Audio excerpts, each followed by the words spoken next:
Hello my friends, आप सुन रहे हैं हमारी कहानी माय क्रूएल हस्बैंड एपिसोड 26। कहानी का टाइटल है एक नई शुरुआत। तो चलिए कहानी को शुरू करते हैं। दोनों ऐसे ही कार में हंसी मजाक करते हुए उन दोनों का यह सफ़र यूं ही कट गया और जल्द ही वे ओबरॉय हवेली पहुंच गए। ओबरॉय हवेली देखने में बहुत ही खूबसूरत, इतनी कि जैसे कि हम राजा महाराजाओं के ज़माने में आ गए हों। हवेली का एंट्रेंस गेट जिसमें बहुत सारे बॉडीगार्ड खड़े थे। हवेली का गेट ओपन होता है तो एक बहुत ही खूबसूरत गार्डन जिसमें बहुत सारे रंग बिरंगे फूल लगे हुए थे। यह फूल हर मौसम की बहार को दिखा रहे थे और वहाँ एक कॉर्नर में झूला भी लगा हुआ था। रूही झूले को देखकर बहुत ही ज़्यादा एक्साइटेड हो गई और आरव से झूले पर झूलने के लिए जिद करने लगी। आरव रूही की इस जिद को देखकर मुस्कुरा उठा और उसने रूही से वादा किया कि वह उसे झूला ज़रूर झुलाएगा, पर अभी नहीं। अभी वह जिस काम से आए हैं पहले वह कर लेते हैं।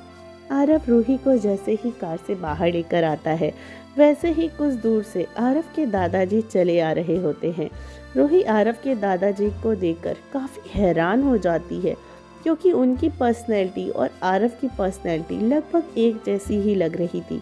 बस फ़र्क था तो दादाजी के चेहरे पर थोड़ी सी झुर्रियाँ और सफ़ेद बाल थे। बल्कि रूही अपनी आंखों को बड़ा करके आरव के दादाजी को देखती है तो कभी आरव को देखती है। आरव रूही का कंफ्यूजन अच्छी तरीके से समझ जाता है और रूही से कहता है, रूही इनसे मिलो, ये है मेरे दादाजी मिस्टर प्रताप ओबरॉय। आरव की बात सुनकर रूही थोड़ी हैरान हो जाती है और झट से आरव से अपनी नज़रों को हटाकर दादाजी के पैर छूकर उन्हें नमस्कार कहती है।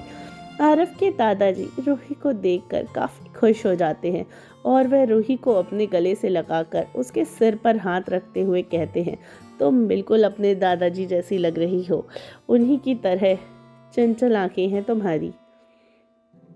इन बातों को सुनकर रूही थोड़ा मायूस हो जाती है क्योंकि उसने तो आज तक अपने दादाजी को देखा ही नहीं था। आरव के दादाजी रूही को हवेली के अंदर लेकर आ जाते हैं और आरव भी उनके पीछे पीछे आ जाता है और आरव के दादाजी रूही को सोफे पर बैठने के लिए कहते हैं।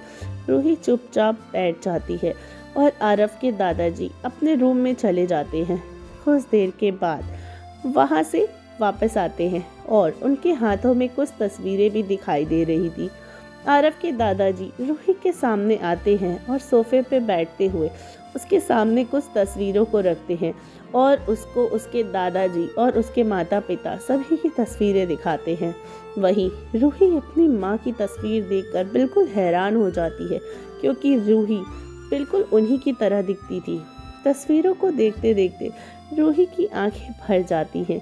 आरव रूही की आंखों में आंसू नहीं देख पाता है और रूही को शांत रहने के लिए कहता है, लेकिन रूही इस समय भावुक हो गई थी। वह चाह कर भी अपने आंसुओं को रोक नहीं पा रही थी। इसलिए आरव के दादाजी आरव से कहते हैं, रो लेने दो बेटा, उसने आज तक अपने परिवार को नहीं देखा तो आज उसने इन तस्वीरों में अपने परिवार को देखा है तो उसके अंदर की भावनाएं उसके अंदर ही मत रहने दो, निकल जाने दो इन आंसुओं को। आरव दादाजी की बातों से सहमत नहीं था लेकिन वह फिर भी अपने दादाजी की बातों को काट नहीं सकता था और आरव रूही को रोता हुआ देख उसके पास बैठ जाता है और उसे अपनी बाहों में भर लेता है। और आरव का यह रूप देखकर दादाजी बहुत हैरान हो जाते हैं। आज तक उनका पोता किसी भी लड़की को नज़र उठाकर देखता तक नहीं था।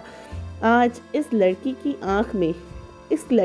आंख से गिरे आंसुओं की वजह से वो इतना परेशान हो गया है।